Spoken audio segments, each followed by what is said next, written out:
오늘 본문은 그 요한복음의 이제 척추와 같은 그 에고 에이미, 그 헬라어로 나는 뭐뭇이다라고 하는 7개의 에고 에이미 중 이제 4번째 해당하는 것이 오늘 본문입니다. 이 7가지 에고 에이미를 아는 것이 중요한데 예수님의 자기 증명입니다. 그러니까 첫 번째는 6장에 나는 생명의 떡이다 그렇게 말씀하셨고, 8장에서는 나는 세상의 빛이다 이렇게 자기를 가리켜 말씀하시고, 10장에서는 지난번에 나는 양의 문이다 이렇게 말씀하시고, 오늘 본문에서는 우리가 잘 아는 것처럼 나는 선한 목자다 이렇게 자기를 뭐뭇이다라고 증명하셨습니다. 우리는 지난번 앞에서 양과 목자의 관계를 조금 살펴보았습니다.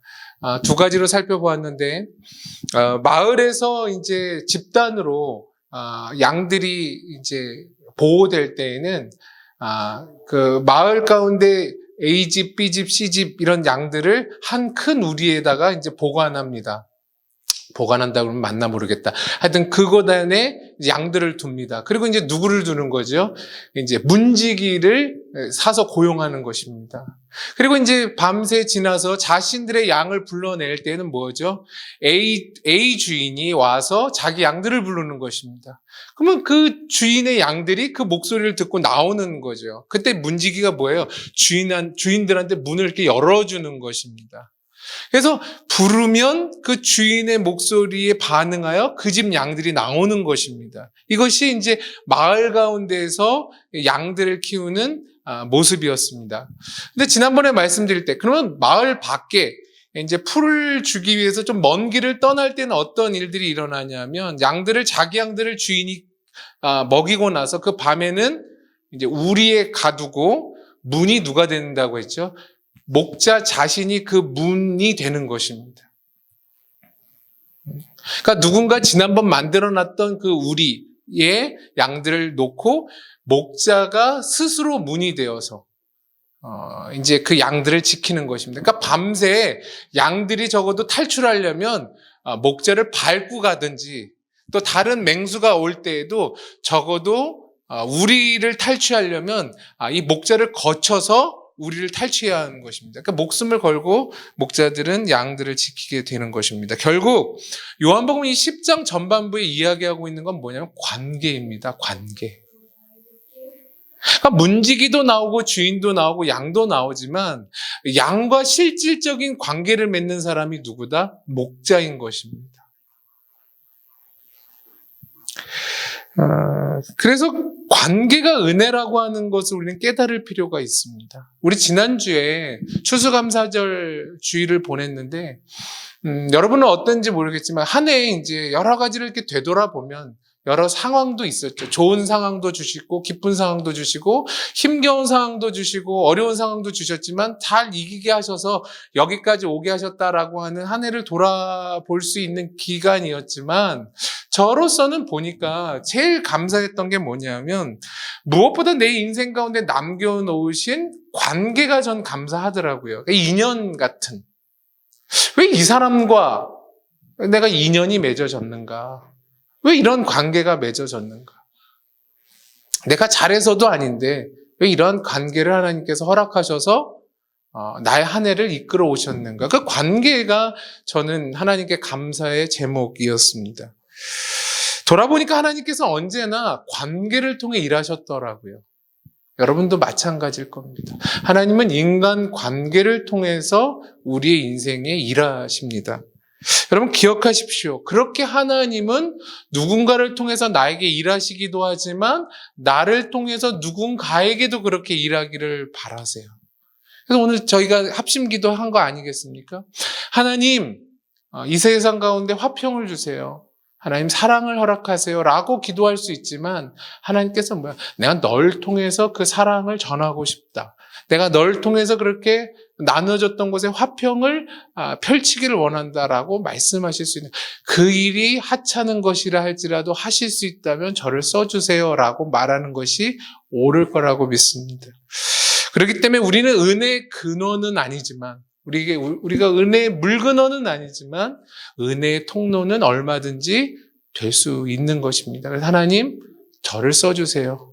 저희 가정을 써주세요. 우리 자녀를 써주세요. 우리 교회를 써주세요. 우리가 할 수 있는 것 하게 하여 주십시오. 하나님 그렇게 관계를 통해서 일하신다는 것들을 기억하시기를 바랍니다. 11절부터 오늘 본문 18절 교독 한번 해보도록 하겠습니다. 그럼 오늘 본문 가운데 예수 그리스도는 자신을 어디에 비유하십니까? 선한 목자에 비유하세요. 선한 목자이신 예수 그리스도를 대조하기 위해 등장한 인물이 있습니다. 그 누구죠? 삭군입니다. 그러니까 예수님이 선한 목자다라는 걸 강조하기 위해 대조되어 있는 것은 삭군입니다. 삭군은 어떤 사람입니까? 10장 12절에 삭군은 정의가 목자는 아니다 이렇게 얘기를 해요. 그리고 삭군은 양도 자기 게 아니다 이렇게 삭군을 정의합니다. 여러분 삭군과 목자의 가장 큰 차이점은 뭘까요? 삭군과 목자의 가장 큰 차이점은 끈끈한 관계가 없다 이거예요. 그리고 차이점이 또 뭐가 있냐면 목적하는 바가 다르다는 거예요. 애초부터 끈끈한 관계가 없고 두 번째는 삭군과 목자는 목적하는 바가 다르다는 것입니다. 삭군의 목적은 뭐죠? 돈입니다. 꾼 앞에 뭐가 있어요? 삭이 있잖아요. 삭군의 목적은 이익이에요. 그래서 삭군은 이익이 되면 해요. 이익이 안 되면 안 해요. 그럼 성도도 그런 사람이 있어요. 굉장히 수준 낮은 사람은요, 보통 이익 되면 하고 이익 안 되면 안 하는 성도가 있어요. 이 교회 나오는 게 나한테 이득이 되나? 그래서 이득이 조금이라도 되면 하는 셈해서 오는 수준 낮은 성도가 있어요. 그것과 진배 없는 사람들이 누굴까요? 기분 따라하는 사람이 있어. 기분 좋으면 해요. 교회 나와요. 기분이 나쁘면 교회 안 나와요. 안 해요. 그건 아주 그냥 수준 이하의 사실은 사람이죠. 그러나 여러분 오늘 목자는 어떤 사람이에요? 목적하는 바가 이득이나 돈이 아니라 이익에 있어서의 목적은 양이에요. 양의 생명이라고요. 이익에 있어서 가장 중요한 건 뭘까요? 목자는 양과 양 안에 있는 생명을 유지하는 데 있어서는 뭐든지 하는 사람이 목자예요. 그럼 그런 성도 되기를 바랍니다. 기분에 따라서 이득에 따라서 하는 게 아니라 정말 생명을 낳을 수 있다면 희생할 수 있는 사람. 이게 진짜죠. 그게 예수를 믿는다, 예수를 따라간다, 십자가를 진다 그런 표현이에요. 기분이 내키지 않아도 때로는 나한테 이득이 없어도 생명을 낳으면 하는 거예요. 그게 예수를 믿는다 이런 뜻이죠. 수준만큼 하는 거예요. 삭군의 목적과 목자의 목적은 이렇게 달랐어요. 한 사람은 이익과 돈이 목적이었고 목자의 목적은 양과 생명이었어요. 그걸 대조하기에 오늘 본문은 삭군과 목자를 등장시킵니다. 삭군된 자는 적어도 양을 목적으로 하지 않아요. 여러분 요즘 젊은 친구들한테 이제 어른 세대, 저 이상 한 40대 이상 그럴 거예요. 여러분 알바는 사장님을 위해서 일하지 않아요. 사장님들은 그렇죠. 보통 이제 전 30대까지는 아니라고 봅니다. 40대 이상 보면 저도 위기감을 느끼는데 계속 뭐예요? 이제 좀 잘해주기를 바라지만 알바는 돈을 훔쳐가지 않는 것만으로도 고마운 존재입니다. 요즘 세상에서는. 알바에 관심은 사장님의 이득이 있지 않습니다. 그게 90년생의 특징입니다. 알바의 관심은 오직 월급날에 있습니다. 그리고 자신에게 있어요. 보통 그래요, 이게 요즘 젊은 사람들이. 여러분, 성경에 보시면 삭군인지 아닌지 어떻게 할 수 있을까요? 오늘 본문 읽은 거에 위기가 오면 알 수 있습니다. 오늘 본문에서는 삭군에게 있어서 위기가 뭐죠? 이리가 온 것입니다. 평소 때는 모르지만 사람의 본심이 등장하는 건 뭐예요? 위기가 닥치면 그 사람이 보여요. 평소 때에도 인자하다가 교회에서 정말 세상 좋은 예수님 같은 신앙을 갖고 있다가 갑자기 자신이 생각했던 것을 치고 올라오면 뭐예요? 그 사람의 본심이 보여요. 예전에 제가 말씀드렸는지 모르겠어요. 외국에서 한 장로님이 엄청 열심히 교회에 헌신 봉사하시고 했는데 교장 선생님이었는데 갑자기 덜컥 말기에 암 걸리신 거예요. 그래서 하나님 앞에 부르짖다가 삐지셔서 교회를 나오지 않기 시작하신 거예요. 그래서 목사님이 늘 가셔서 이제 위로하고 기도하고 장로님 교회 나오셔야죠. 장로님 힘내셔야죠. 근데 말을 안 하시는 거예요. 그래서 매일 교인들과 찾아가도 마음을 돌이키지 않는 거예요. 누구에게 삐지신 거예요? 하나님께 삐진 거죠. 내가 이렇게 타지에서 헌신하고 봉사하고 인자하게 했는데 왜 나한테 암이 걸렸나? 근데 이제 자꾸 이제 말라가시고 이제 임종이 얼마 안 남은 것 같은데 이제 목사님이 이제 위기감을 느끼시자 그렇게 물어본 거죠. 장로님, 예수님 믿으시죠? 천국 확신하시죠? 그랬더니 이 말씀을 안 하시는 거예요. 그러면서 그분이 했던 말이 있는 거죠. 예수고 나 버리고 난 필요 없다. 여러분, 우리가 그러한 존재인 것입니다. 위기가 닥칠 때 우리가 보이는 거예요. 우리가 그분을 뭐라고 할 수 없어요. 우리도 별반 다르지 않아요. 우리가 이렇게 인자한 표정을 보통 지는 건 아직 우리가 큰 위기에 없기 때문에 그래요. 여러분, 사꾼과 목자의 차이는 위기가 닥쳐오면 알아요. 여러분, 사꾼은 어떤 사람이죠? 위기가 닥치면 양을 버리고 도망갑니다. 왜 도망갈까요, 사꾼은? 자기 양이 아니기 때문에. 목자가 아니기 때문에 도망가는 것입니다.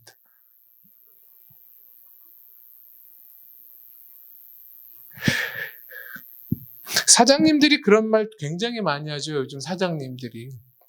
젊은 친구들한테 뭐라고 많이 하죠? 주인의식을 가져. 딱 신입사원에게, 우리 민우도 신입사원이잖아요. 주인의식을 가져. 이렇게 20대에게 말하면 20대들이 뭐라고 생각할까요? 그것만큼 얼투당투한 말이 없어요. 그러니까 윗세대는 알아요. 저는 이해해요. 그게 무슨 말인지. 주인의식을 가져. 네가 사장이라고 생각하고 한번 해봐. 그럼 너도 잘 될 거야 라고 얘기하지만 그건 이제 귓등에도 듣지 않습니다. 그거 우리는 알아요. 40대 이상만 잘 몰라요. 여러분, 주인이 되어야만 주인의식을 갖습니다. 얼마나 젊은 친구들이 자기가 새로 산 핸드폰과 자기가 새로 산 이어폰에 환장하는지를 아십니까? 닦고 그래요. 제가 커피숍에 보니까 컴퓨터를 열어놓고 뜨개질을 하는 거예요. 그 30대 초반의 회사원 자매가 회사 끝나고 나서 저녁에 뭐 하나 했더니 자기 새로 산 이어폰 케이스 만드는 거, 그거. 자기 거에 대해서 목숨을 겁니다. 하지 말라고 해도 해요. 노란 거, 빨간 거, 파란 거 다 뜨겠다고 친구한테 얘기하는 거예요. 여러분, 주인이 되면 별것도 아닌 거에 목숨 거는 게 사람인 것입니다. 그럼 왜 안 그럴까요? 주인이 아니기 때문에 그렇습니다. 사장의 회사지 나의 회사가 아니기 때문에 그렇습니다. 내 양이어야 합니다. 그렇지 않으면 진짜 은혜가 부어져야만 사람은 주인의식을 갖습니다. 제가 여러분한테 주인의식을 이 교회에 가지라는 말을 못해요. 그 은혜가 필요합니다. 주님, 저나 여러분이나 이 몸된 교회에 주인의식을 가지십시오. 휴지를 주세요. 좀 일찍 오세요. 어떻게 하고 가세요라고 말하는 건 우리는 못합니다. 은혜를 주셔야 합니다. 하나님이 감동을 주시고 하나님께서 여러분의 마음을 만져주셔서 하나님 이 교회 가운데 주인의식을 갖게, 그러니까 주인이 되게 하는, 다 떠나도 내가 지키겠다는 마음을 누가 가져요? 우리가 가질 수 없습니다. 하나님이 주셔야 합니다. 그래도 또 연배 있는 분들은 얘기할 거예요. 지켜라. 그걸 압니다, 제가. 지켜라. 누군가인지 지켜야 하는 것이죠. 예수님은 자신을 목자로만 지칭하지 않고 그 앞에 뭐를 붙이셨냐면 형용사를 붙이셨습니다. 뭐라고 붙이셨죠? 난 목자다 이렇게 말씀하지 않으시고 나는 선한 목자다 이렇게 자신 가운데 형용사를 붙이셨어요. 이 형용사가 헬라어로 칼로스라고 하는 형용사인데 일반적인 의미는 이런 뜻입니다. 도덕적으로 선하다, 그리고 칭찬할 만하다, 모든 면에서 흠없다 이런 뜻이 이 선하다라고 하는 원래 의미예요. 그러나 지난번 말씀드린 것처럼 권위 있는 70인역, 그러니까 초대교회 번역본에서는 히브리어를 헬라어로 번역한 그 70인역에서는 이렇게 번역했어요. 그 구약 가운데 이러한 단어를 선하다라는 것으로 썼어요. 외모로 너무 아름다울 단어. 그게 이제 야페라고 하는 히브리어인데 이 단어를 선하다라는 의미로 썼어요. 그러니까 예수님께서 선한 목자다라고 할 때 외형적으로 볼 때 너무 아름다우신 분을 상징하는 게 선하다 이런 뜻이에요. 그리고 또 하나 단어를 썼는데 그거는 토브라고 하는 그러니까 악하다의 반대말. 그러니까 악은 그림자거든요. 초대교회의 악을 설명할 때에는 그림자. 그러니까 빛은 그림자가 없는 것이에요. 그러니까 여기서 선하다라는 것은 그분은 그림자가 없으신 분, 완전한 선, 이 의미예요. 그게 이제 고대 번역본들이 그렇게 얘기한 거예요. 그러니까 예수님이 자기를 가리켜 선한 목자다라고 얘기했을 땐 외형적으로 여러분 그런 이미지를 가져 너무 휘황찬란하게 아름다우신 분. 그리고 그분에게는 그림자가 1도 없으신 분, 완전하신 분의 개념으로서의 목자를 의미한 거죠. 완벽하다라는 거예요. 그러니까 그 예수님은, 그 목자는 아름다움 자체이시고 선 자체이신 분이라는 거예요. 무엇이 선하고 무엇이 아름답다는 것이죠? 예수님이 무엇이 그토록 아름답고 예수님에게서 그토록 무엇이 선하다는 말씀인 거죠? 그것은 양을 위하여 자신의 목숨을 버리는 것이 아름답고 선하다 이 의미예요.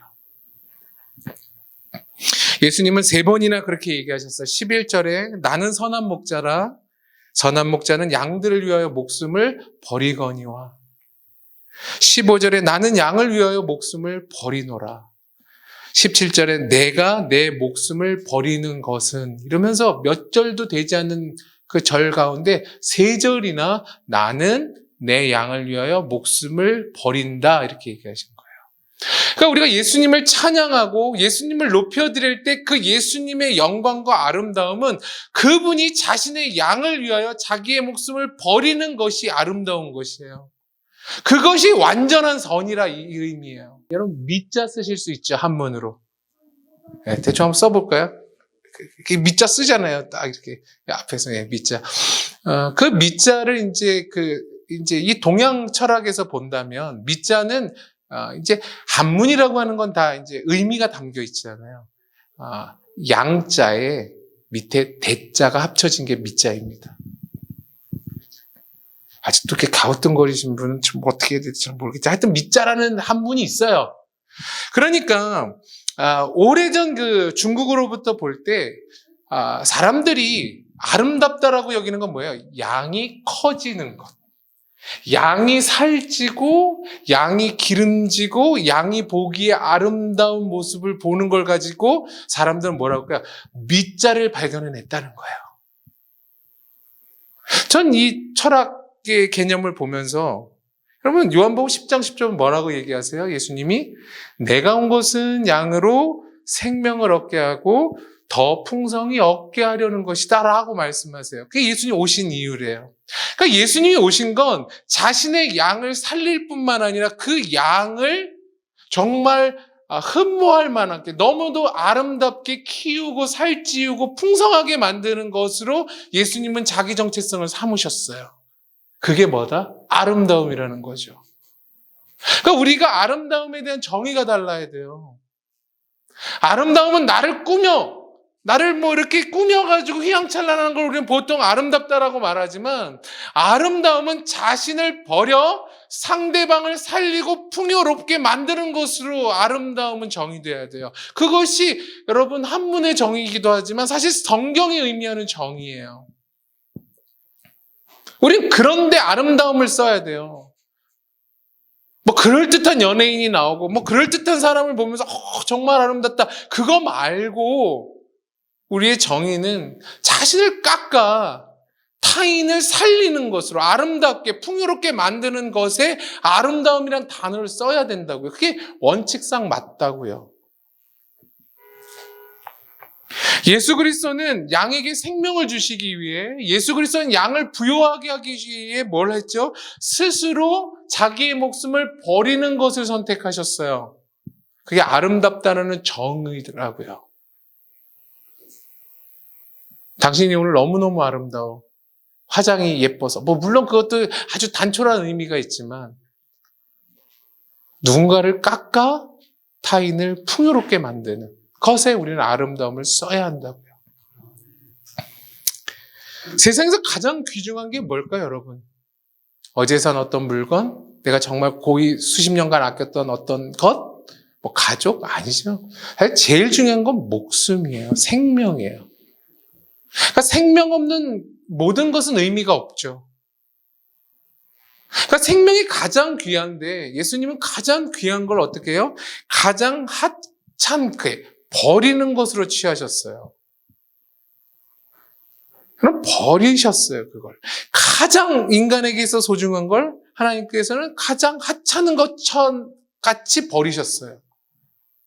소중하지 않아서가 아니라 너무 소중하신 그것을 버리셨어요.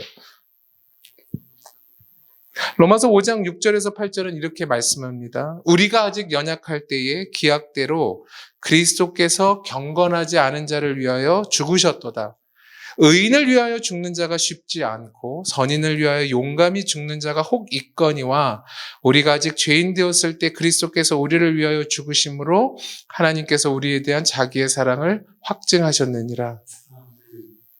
여러분, 우리가 연약하고 주님과 원수되고 우리가 죄인 되었을 때, 괜찮지 않을 때 주님이 우리를 위하여 죽으셨다는 거예요.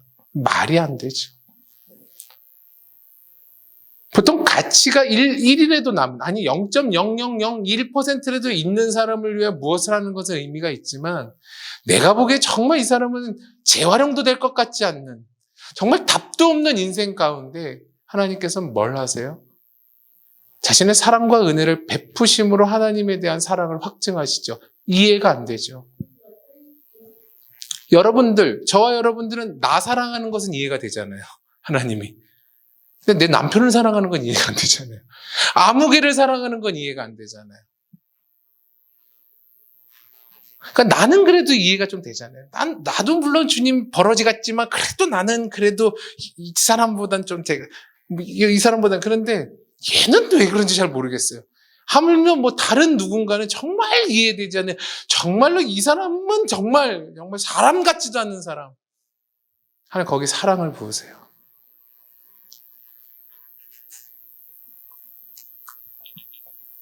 아름다움이 뭐죠? 제가 이 설교를 준비하면서 하나님이 그 선하다, 아름답다라는 의미를 이렇게 생각할 때 세상에 참 아름다운 게 많지만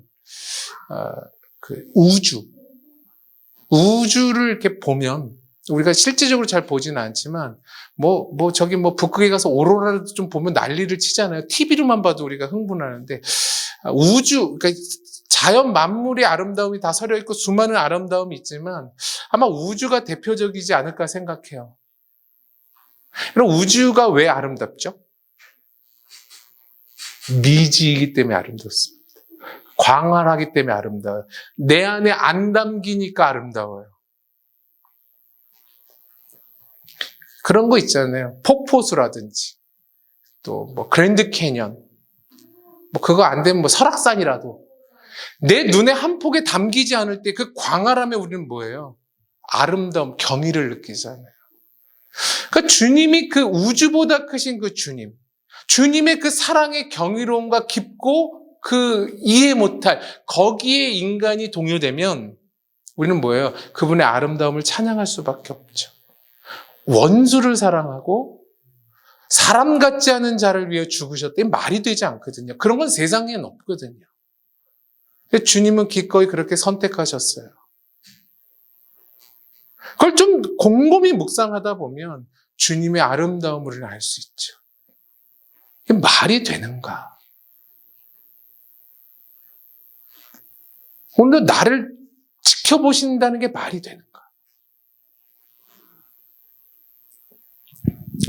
선한 목자의 특징을 오늘 본문은 세 가지로 얘기하십니다. 15절에 보면 뭐래요? 선한 목자는 죽음을 내어주신 분은 어떤 특징이 있으시냐면 첫 번째는 양을 안다라고 말씀하세요. 주님은 우리를 아세요. 다 아세요. 배우자는 몰라도, 배우자는 속속들이 몰라도 주님은 아세요. 주님이 날 다 아시니 내가 기도할 거 없다. 이런 사람은 경상도 사람이랑 똑같아요. 제가 경상도 사람을 뭐라고 할 수 있어요? 왜냐면 제가 경상도 출신이기 때문에. 오늘 설교를 들었더니 주님은 우리 속속들이 다 아시니까 뭐 다 아시는 분 앞에 뭐 내가 얘기할 필요가 뭐 있어요? 경상도를 보면 돼요. 경상도 사람한테 사랑한다고 좀 얘기해 보세요. 그럼 뭐라고 그래요? 차라마. 꼭 말해서 하나. 말해야 알아요. 주님도 이게 뭐예요? 꼭 말해야 합니까? 말하셔야 돼요. 주님 나 다 아셔도 얘기해야 돼요. 주님 나 이거 기뻐요. 주님 나 이거 좋아요. 주님 나 이거 힘들어요. 주님 나 이래요. 옆에서 코 골고 자는 이 남편도 내 마음 모르네요. 이거를 그냥 벽에로 때릴까? 이 사람을 데리고 내가 평생을 산다고 생각하니 갑갑하네요. 주님 그러나 주님은 아시지요. 주님 나 이것 때문에 슬퍼요. 주님 나 이것 때문에 마음 아파요. 주님 나 이것 때문에 고민돼요. 주님만 다 아세요. 안다라고 말씀하시잖아요. 말하셔야 돼요. 말하는 게 뭐다? 기도인 거예요. 기도하지 않으시면 세상 매력 없는 갱상도 남자같이 되는 거예요. 그건 뭘 꼭꼭 말해야 되나? 말하셔야 돼요. 주님 다 아십니다. 한번 따라해 보실까요? 주님 다 아십니다. 여러분 다 아세요. 나도 날 모르고 부인도 날 모르고 내 부모도 날 모르는데 주님 다 아세요. 그러니 뭐예요? 말씀하세요. 두 번째는 선한 목자는 양을 위한다는 거예요. 15절에 뭐라고 말해요? 나는 양을 위하여 목숨을 버린다는 거예요. 그러니까 선한 목자는 양들을 위하세요. 내가 얼마 전에 그런 얘기를 들었거든요. 외국에서 오랫동안 교회에서 신앙생활을 정말 아주 서로 의지하면서 했던 친구분이 있는데 그 두 분이 헤어졌대요. 최근에. 교회에서 말도 안 한대요. 왜 그럴까요? 정치적 이슈가 달라서. 그럼 친구가 아니에요. 그런 분 있잖아요. 신앙이 너무 좋아서 난 예수 믿고 천국 가는데 내 배우자는 예수 잘 안 믿고 지옥 갈 것 같으면 나라도 잘 믿어서 가겠다고 하는 사람 그 부부 아닙니다. 부부는 어떤 사람입니까? 당신 안 믿어서 지옥 갈 거면 나도 따라갈 거야. 그게 진짜 부부예요. 친구는 누굴까요? 너 지옥 가면 진짜 친구 너 지옥 갈 거면 나도 지옥 갈 거야 라고 말하는 게 진짜 친구인 거예요. 그런 사람이 구약에도 있고 신약에도 있었어요. 누구죠? 모세와 바울이에요. 주님 이 백성 다 저주하실 거면 제 이름도 지워주세요. 저도 지옥 가겠습니다. 그게 진짜예요. 진짜. 주님 그렇게 우리를 위하세요. 너 거기까지 가 나도 갈 거야. 선한 목자의 특징은 뭐예요? 우리를 위하세요. 난 네 편이야. 일단 너 편이야. 잘못했던 건 나중 문제야. 네가 사고 저지른 건 나중 문제고 일단 난 너 편이야. 그렇게 일 저지르고 경찰서에도 와서 버선발로 일단 뛰어와서 사과하고 모든 거 대결하여서 무엇해도 난 너한테 가. 그게 이제 진짜 친구고 부모인 거죠. 목자는 그러세요. 세 번째 오늘 본문은 목자는 어떤 특징이 있을까요? 16절에 보면 양을 인도하신대요. 어디로 인도하세요? 양의 문이 되신 예수 그리스도의 울타리로 인도하신대요. 그러니까 예수님은 늘 양들을 진리 대신 예수 그리스도께로 인도해요. 그게 목자이죠. 그러니까 정리하자면 선한 목자는 목숨을 내어 놓으시지만 그 안에서 우리를 온전히 아시고 우리를 끝까지 위하시고 우리를 양의 문 대신 자기에게로 인도하시는 게 선한 목자의 특징이죠. 말씀을 맺겠습니다. 예수님은 하늘과 땅의 모든 권세를 부여받으셨어요. 근데 오늘 본문은 그 힘과 권세를 예수님은 어디다 쓰셨는지를 보셔야 돼요. 그게 어디에 있을까요? 우리 17절, 18절 한번 읽어볼까요? 시작. 내가 내 목숨을 버리는 것은 그것을 내가 다시 얻기 위함이니 이로 말미암아 아버지께서 나를 사랑하시느니라. 이를 내게서 빼앗는 자가 있는 것이 아니라 내가 스스로 버리노라. 나는 버릴 권세도 있고 다시 얻을 권세도 있으니 이 계명은 내 아버지에게서 받았노라 하시니라. 아멘. 예수님은 자신의 능력과 권세를 어디다 쓰셨냐 하면 뭐예요? 스스로 목숨을 버리는 것에 쓰셨어요. 우리는 능력과 권세를 부여받으면 사회나 어떠한 집단으로 그 힘을 어디다 쓰죠? 다른 사람을 무력화시키는 데 쓰잖아요. 근데 예수님은 어디다 쓰셨다고요? 그 힘을 자신이 자신을 죽이는 것에 쓰셨다고. 이 가장 위대한 것입니다. 여러분이 마음을 누르고 있는 걸 아무도 몰라요. 세상에 제일 쉬운 게 뭘까요? 누르지 않고 펼쳐서 쏟아붓는 게 제일 쉬워요. 잔소리가 더 쉽다고요. 인내보다. 그래서 부모님이 잔소리를 해대시기 시작하시는 거예요. 힘을, 내가 부모라고 하는 권세를 나에게 적용시켜 자녀에게 모델이 되고 내가 인내하고 참고 끝까지 사랑으로 견디겠다라고 하는 결정보다 훨씬 쉬운 게 뭘까요? 그 위치를 가지고 대상자에게 쏟아붓는 게 훨씬 쉽다고요. 근데 예수님 뭘 선택하셨다고요? 그걸 스스로 죽이는 것에 그 힘을 쓰셨다는 거예요. 근데 그걸 세상이 알았을까요? 몰랐다라는 거죠. 그게 뭐다? 십자가라고요. 그러니까 예수님이 죽었을 때 모든 사람은 예수님이 왜 죽는지를 몰랐어요. 지금 우리가 모르는 것처럼. 여러분, 그래서 성도의 일생은 뭘까요? 사단은 우리에게 끊임없이 죄로 우리를 유혹하거나 협박을 해요. 사단은 늘 그래요. 여러분, 죄로 우리에게 공갈하고 우리에게 공포를 주거나 아니면 죄의 달콤한 유혹 같은 것으로 인간을 이끌어요. 안 그렇습니까? 그러니까 당근과 채찍 같은 것으로 죄를 노리게 삼아 인간을 늘 휘어잡는 게 사단이 하는 거라고요. 그러나 예수님은 뭐예요? 그러한 죄의 문제를 해결하시고 예수 그리스도와의 관계와 그 관계에서 오는 풍성함이 무엇인지를 끊임없이 보여주세요. 알게 모르게. 보통은 모르게 더 많이 하세요. 그래서 그 두 가지를 가지고 무엇이 좋은지 선택하여 보라. 그게 진짜죠. 세상은 답이 하나밖에 없어요. 우린 답이 몇 개죠? 2개라고요. 세상은 온전히 죄의 공포나 죄가 주는 유혹의 달콤함, 그거 외에 세상은 없어요. 그러니 그들은 무엇을 선택해도 답이 다 하나예요. 그러나 예수 믿는 우리는 답을 2가지 갖고 있죠. 하나는 뭐예요? 죄가 주는 공포와 죄가 주는 그 잠깐의 달콤함을 선택할 것이냐, 아니면 그 죄의 문제를 해결하신 예수 그리스도와의 관계와 그 관계로부터 주어지는 그 풍성함을 선택할 것인가를 우리는 날마다 선택하며 살아가는 거예요. 근데 신자는 끝에는 뭐라고 그러죠? 그래도 2번 답이 맞네요라고 결정하고 죽는 인생은 복된 거예요.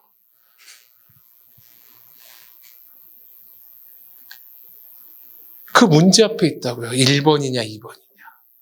그래서 세상 사람들한테 큰 기대를 하지 마세요. 답이 하나예요. 그들은. 문제지의 답이 객관식인데 1개밖에 없는 거예요. 근데 우리는 2개를 갖고 있다고요.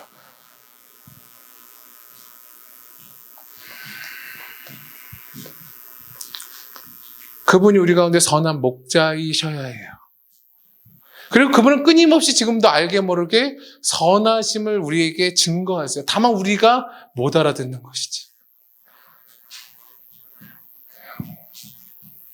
저는 저와 여러분들이 그 죄의 유혹과 죄의 공포에 벌벌 떨어 죄에 이끌려가는 인생이 아니라 내가 선한 목자다. 내가 너를 알고 내가 너를 위하고 내가 너를 인도하고 난 심지어 내 목숨을 버려 너를 선택했다라고 하는 그 관계성에 오는 그 풍성함, 이 2가지 가운데 날마다 무엇이 옳은지를 보고 결정하실 수 있는 여러분과 제 인생이 되기를 바랍니다.